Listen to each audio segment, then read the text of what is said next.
இதுக்கு பேர் தான் குழுக்கு ரொட்டி. ராகியில் வந்து ஹெல்த்தியான குழுக்கு ரொட்டி எப்படி செய்யறதுன்னு வாங்க பார்க்கலாம். இதுக்கு வந்து ராகி மாவு வந்து ஒரு கப்பு எடுத்துக்கிட்டு சுடுதண்ணியில் வந்து நல்லா பிசைஞ்சு வச்சுருங்க. அதுக்கப்புறமா வந்து பார்த்தீங்கன்னா உருண்டை உருண்டை இந்த மாதிரி பால் மாதிரி உருட்டி உருட்டி ஒரு தட்டில் வச்சுக்காங்க. ஓகேங்களா? நல்லா உருட்டணும். குலோப் ஜாம் மாதிரி செம்ம டேஸ்ட்டாக இருக்குங்க. குழந்தைங்களாம் கொடுத்தா செம்மையாக சூப்பராக சாப்பிடுவாங்க விரும்பி. மைதாவெல்லாம் வந்து சாப்பிடவே கூடாது. கடையிலாம் வந்து குலோப் ஜாம் விற்கிறாங்க இல்லையா மைதா, அதெல்லாம் ரொம்ப எஃபெக்ட்டு. இது வந்து பார்த்திங்கன்னா சுத்தமான ராகியில் செய்கிற குலோப் ஜாம், அதாவது கொழுக்கு ரொட்டின்னு சொல்லுவாங்க. ஸோ இந்த மாதிரி எல்லாம் உருட்டி உருட்டி ஒரு தட்டில் வச்சுக்காங்க. இதை வந்து ஒரு இட்லி பாத்திரத்தை வச்சு அது மேலே வந்து துணியை போட்டு வேகடிக்கணும் ஆவியில். ஓகேங்களா? ஆவியில் நல்லா ஒரு 10 நிமிஷம் வெந்தால் போதும். ஏன்னா குட்டி குட்டியாக தானே இருக்குது. வெந்த பிறகு என்ன பண்ணுங்க, ஒரு சின்ன சின்ன ஹோல்ஸ் போட்டுருங்க இதில் நைப்பில் வச்சு. ஓகேங்களா?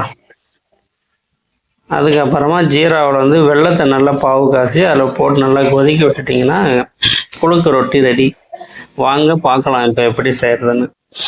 இந்த மாதிரி மாவை வந்து நல்லா பிசைஞ்சு வச்சுக்கிட்டு பாருங்க, தான் ஆவியில் வந்து இட்லி பாத்திரத்தில் வச்சு வேகடிக்கணும். ஓகே,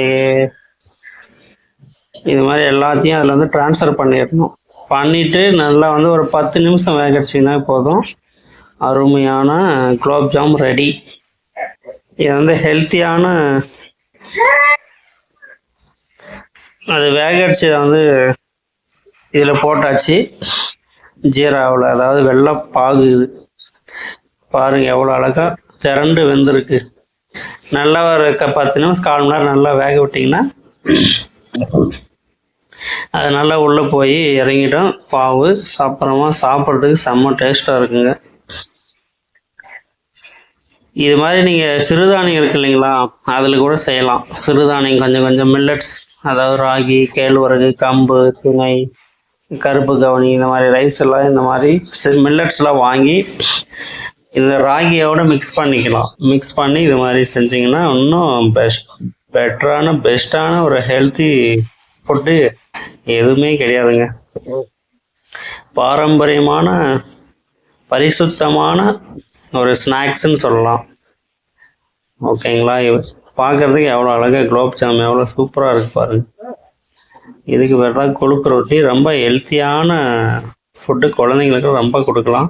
இந்த கடையில் கண்ட ஸ்நாக்ஸ் எல்லாம் வாங்கி கொடுக்கறதுக்கு இந்த மாதிரி நீங்கள் செஞ்சு கொடுக்கலாம்.